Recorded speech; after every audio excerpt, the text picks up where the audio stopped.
আপনাদেরকে দেখাবো। এটা হচ্ছে কাঠকচু। কাঠকচুটা আমি প্রথমে হলুদ দিয়ে সিদ্ধ করে নিয়েছি। এই ছোট ছোট টুকরো করে আলুর মতো করে আমরা কাঠকচুটা সিদ্ধ করে হলুদ দিয়ে সিদ্ধ করে নিয়েছি। সাথে থাকবে সিমের বিচি আর থাকবে চিংড়ি মাছ। এগুলো দিয়ে আমরা রান্না করব।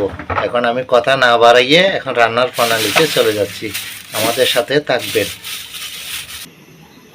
একটু করে সাদা তেল দিয়ে দিলাম,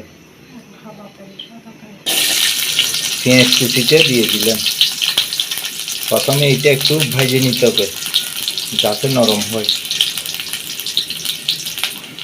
রসুন কুচি দিয়ে দিলাম, আদা দিয়ে দিলাম, চিংড়ি মাছগুলো দিয়ে দিলাম। এগুলো আমরা একটু ভেজে নেব।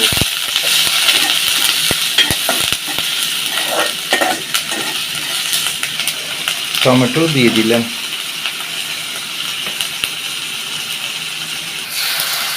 একটু জল দিয়ে, গরম জল দিয়ে আমরা এগুলো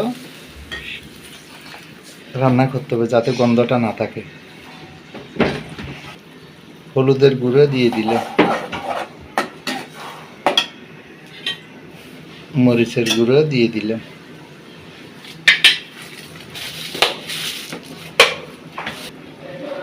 জিরে ধনিয়ার গুঁড়ো দিয়ে দিলাম। এটা 3 থেকে 4 মিনিট ভালো করে কষাইতে হবে। আর একটু গরম জল দিয়ে দিলাম।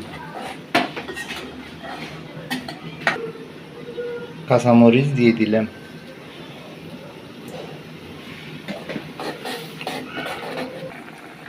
কাঠকচুগুলো দিয়ে দিলাম।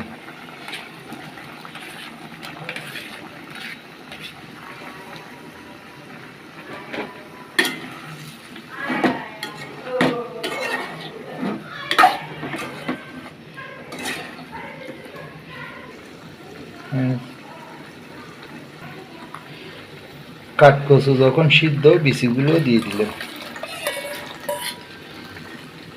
10 থেকে 15 মিনিট একটু সিদ্ধ করে রান্না করতে হবে, বিচি সিদ্ধ হওয়া পর্যন্ত।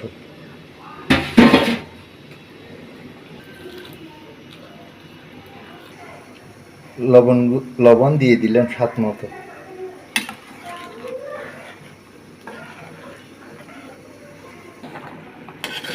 এখনো হয়নি, আর একটু হইতে হবে।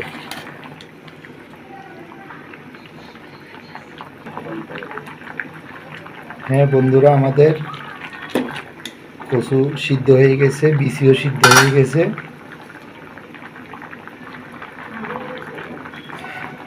আমাদের হয়ে গেছে। ধনেপাতা কুচি দিয়ে দিলাম। বন্ধুরা, আপনারা বাসায় একবার এভাবে ট্রাই করে কচু রান্না করে খেয়ে দেখবেন, অনেক ভালো লাগবে, স্বাদ লাগবে। একটু ঝোল থাকবে, খাইতেও অনেক স্বাদ লাগবে। আপনারা বাসায় এইভাবে রান্না করে খাবেন। আমাদের রান্নাটা যদি আপনাদের ভালো লেগে থাকে তাহলে একটা সাবস্ক্রাইব দেবেন। সবাই ভালো থাকবেন, সুস্থ থাকবেন।